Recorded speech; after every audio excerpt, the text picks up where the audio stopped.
your home for over 18 years of horse racing action. The Sport of Kings, featuring Tommy Walski. On today's show, we'll meet Hastings' all-time leading trainer. Our race of the week features the Derby hopefuls squaring off for the first time this year. Tommy takes you racing across the nation. We look back in the archives in case you missed it. We get you back on track. Our salute to the champions features a classic equine champion. And now here he is, BC's ambassador to the world of horse racing, Mr. Tommy Walski. During his long and successful career here at Hastings Racecourse, trainer Harold Barroby has led all trainers 10 times in victories, and he also leads all trainers when it comes to stake wins with 52, still on top. But what you may not know is, to get there, Harold had a very successful career in Alberta. Been leading trainer 2 years in a row before I took the private stable with Canada West, and then Canada West decided to move out here. I didn't have very many horses. I just had, I probably had 10 for Canada. It was just exclusively for Canada West. Is it a big transition, Alberta to Vancouver? For trainers and everything, Yeah, yes, it was a lot different. I mean, I think you have to have a lot fitter horse here. You have to train your horses a lot harder because of the sand, more sand to the track, which they need sand because of the rain, so much rain here. And I would imagine there'd be quite a few changes in horses, different horses, if they ever had a chance. You know, some horses would be better there, and some horses would be better here. In the 30 years or more you've been here, have you seen, has it changed much? It's changed really a lot. Like at one time, racing was the big thing in Vancouver. Now, with so much other things going around entertainment, it's not the one and only anymore. And every time they open up a casino, we would see 10% drop in the betting here. Every time a casino opened up in the Lower Mainland, it would be 10% decrease. And it's hurt racing. We missed the boat 3 years ago when we had all the conservancy groups opposing us, and it slowed us down 3 years. Oh, definitely.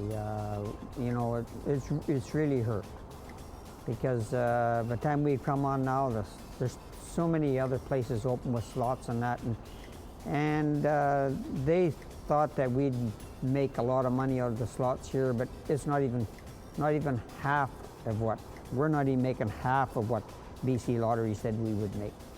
Correct me if I'm wrong, when Woodbine had the racetrack, their goal was their simulcast, and people thought they were crazy because Woodbine specifically was interested in teletheaters. And it seems like they were right. Definitely. If it hadn't been for the teletheaters right now, we'd really be in big trouble. The teletheaters are a lot more successful than the slot machines.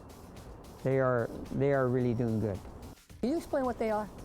Well, they have, you can simulcast through TV to places like Kamloops, and we've got places like River Rock and the Boulevard, and the places here in Vancouver are really doing good because it's kind of tough for traffic to get around, and it's kind of bringing the races to the people instead of them having to drive to the races. And also, not only teletheater, IVR. What's and that? That's, you can bet over the internet. You join up and you can bet over the internet. And IVR is really successful in BC. I don't know if the people are more educated to internet here in BC. They even do a lot better here than they do in Ontario. Betting on the computer? IVR is really a big thing, yes. You're with the HPPA for how long? I've been a director and vice president most of the time for 33 years Wow. now. And it's the longest serving director that's ever been continuously in Canada. And no, I've always taken it very, you know, I tried to work hard at it because racing was good to me, and I always thought if I can give something back, and that's why I've always done it. Does the HPPA, do they get involved in the purse contracts and anything to do between you and management? Oh yeah, we have to sign the purse contract. We have a contract now for 3 years, and all kinds of things like that with the management. You have to, you know, kind of work with them with the stake books and the condition books and a number of things. It's just never ending. Can those negotiations, because you are negotiating, can they get kind of tough? Oh, definitely. You know, you gotta fight for the horsemen, and they're fighting for management. So I mean, you've got to have your, it gets pretty tough sometimes, you know. But you can't.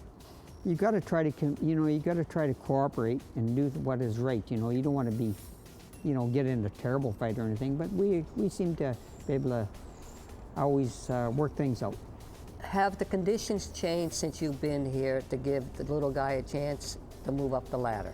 We don't have as many little guys as we used to have, which I've kind of been against. You know, I think they give some of the big stables too many stalls, and then it crowds the little guys out, or if a young guy is trying to start training, he gets put down into barn am, which is not, it's not a bad barn, but it's noted the owners don't like their horses there, and it's hard for young trainers to get started. If they're put down there, well then the owners don't like it and they give them to somebody else that's up in the big barn. Which when in the old days, we were allowed 25 stalls and that was it. I can see the decrease on the little trainers all the time. It's getting to be less and less of them all the time. And I think it causes shorter fields too, because if you get a bunch of horses in one barn, they don't, nowadays they never used to pay attention to the average. Now they really pay attention to the average. And if a trainer's got too many horses in one category, he only wants to run one. And you know, if it was spread out with other trainers, them horses would be there running against each other. One time when I was out here, we raced 147 days, I believe. Now we're racing 75 or 76 days. And that's how we seem to keep the purses up, is to run less races to keep the purses up there. No one's in this business unless they're positive. What's the positive side? I don't know. I guess we just got to be able to get better racing and sell our races to other areas like California and all over, and try to hope that we do better that way. Are you still happy that you stayed in the business? Oh yeah, I love it. No, I love it. It's been good to me and good to my family, and no, I wouldn't do anything any different. No, I love racing.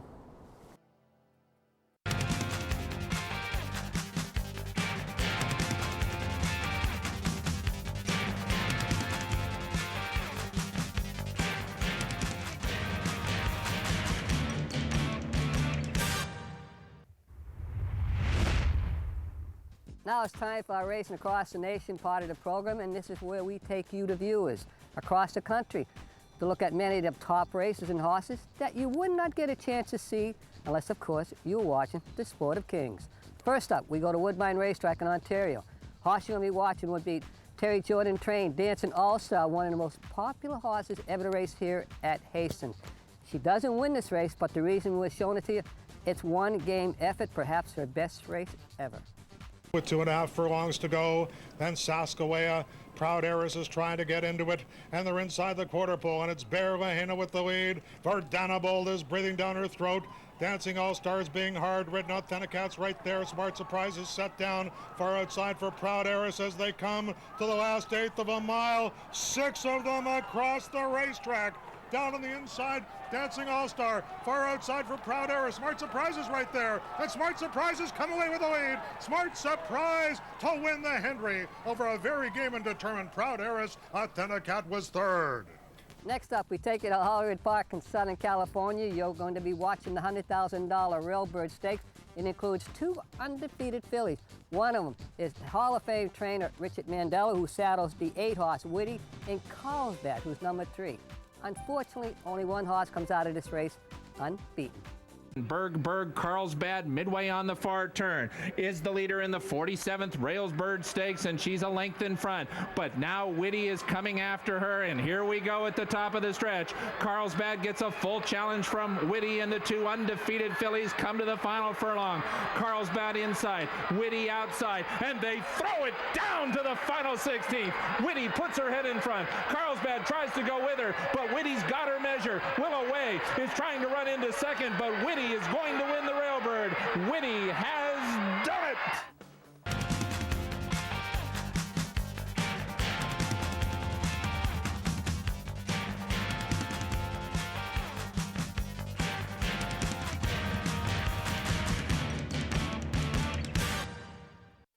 Time now for Sport of Kings trivia, and here is today's trivia question.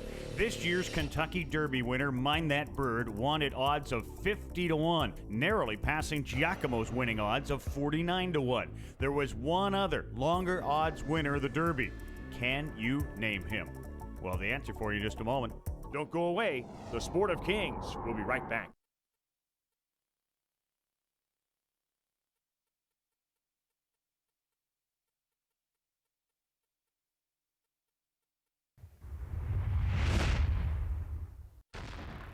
Time now for the answer to today's trivia question. If you guessed Big Brown Donerail, he did it in 1913 at the Derby at odds of 91-1.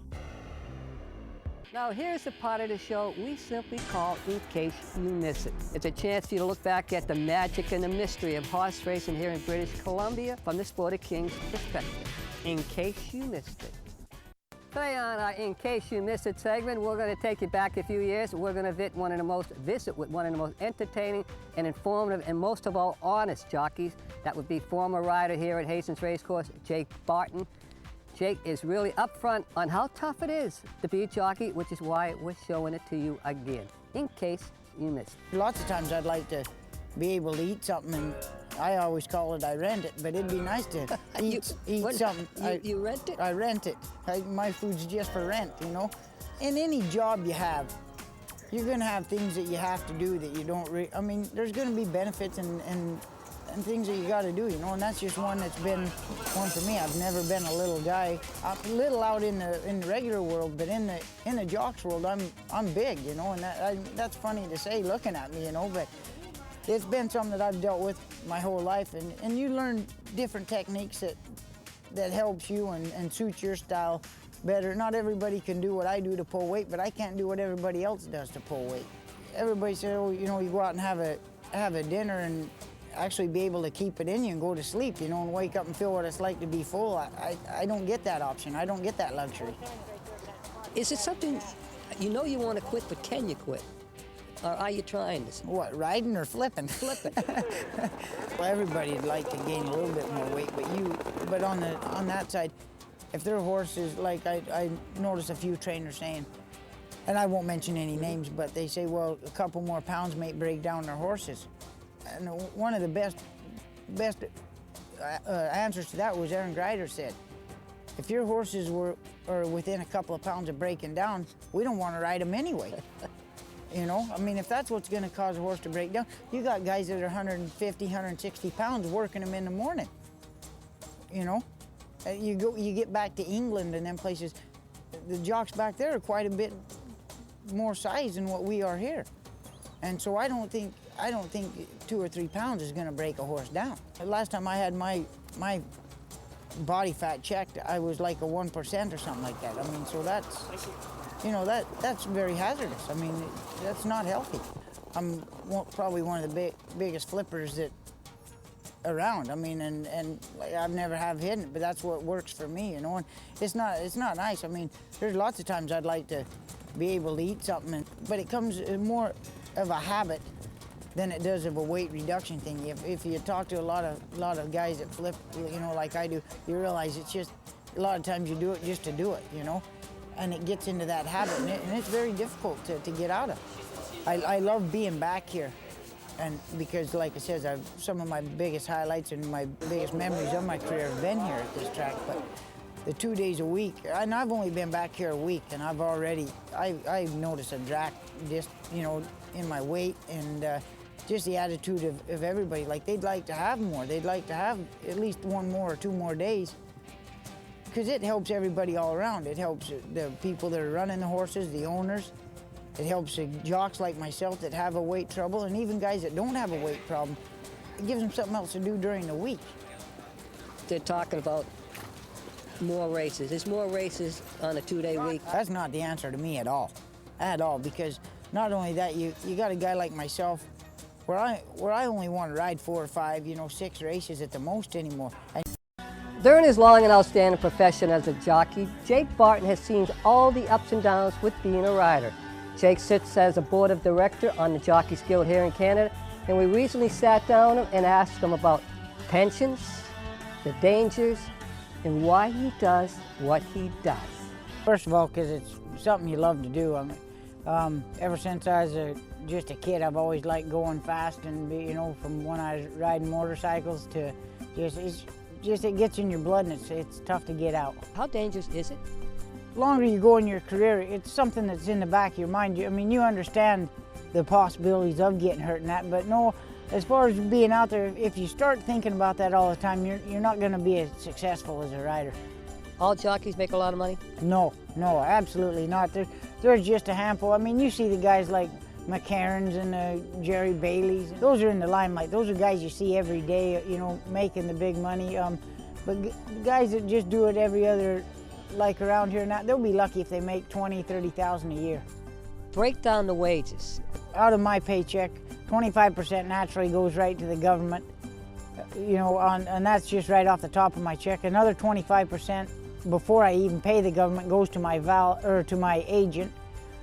Some guys pay their valet 10%, 5%. That's all set up with the original valets that you're working for, but a big chunk goes to that. And then your other expenses on top of that for like tax and all that. So on average, if you take home 20% of your paycheck, that your paycheck says you're doing good. Pension plans. And what's that? We just don't have a pension plan. So everything that we make, if we don't put some aside, when it comes time to retire now, you don't have a pension coming to you. So you have to be very smart with your money while you're making. Injury pay?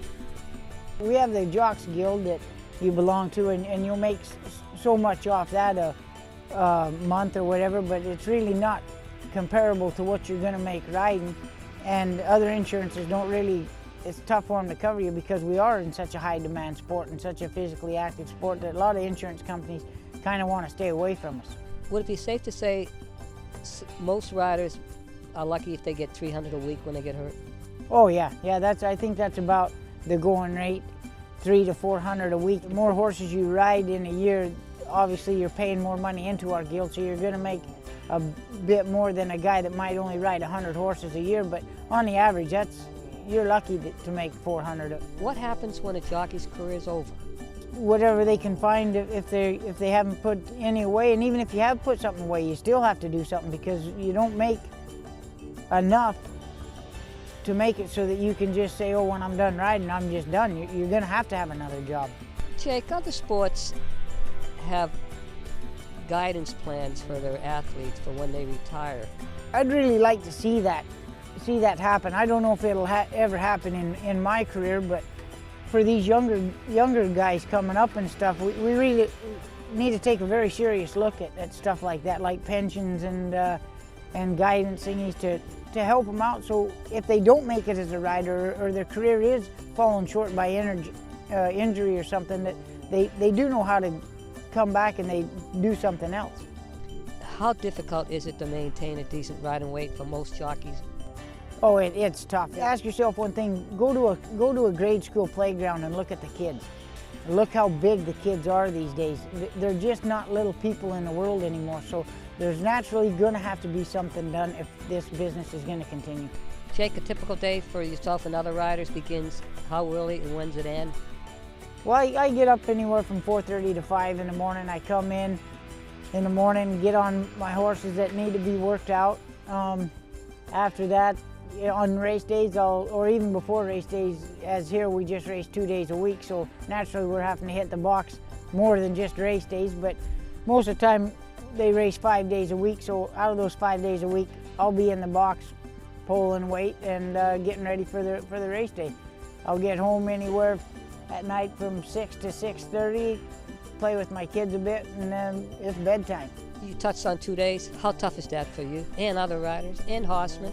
It's tough on everybody, Tommy. You come from like when I was around here before, you'd racing 4, maybe 5 days a week. 2 days a week, it's tough for anybody to make a living. And it's really tough on riders like myself that do have weight problems that, that gives you 5 days off and where you're not really, sure you come in the morning, but you're not in that constant pulling weight every day, and you're not, it can get away from you if you're not very close with it. And just even 1 more day or 2 more days, I'd love to see it get back to 4 days a week. That'd just make everybody, even the whole backside, the owners, the trainers, the jocks, the grooms, it'd make it a lot easier on everybody. You have 2 kids. Would you be in favor of them being jockeys? Oh, I hope no. I hope not. I hope they go to school and be a lawyer or a doctor or something. I realize now why my mom told me, don't be doing that, you go to school and get a real job. But no, you know what, if they are, more power to them. I'll support them 100%. Hopefully I can help them out if they decide to. I'm not going to discourage them from it. If they want to, that's more power to them. But I'd like to see them do something else.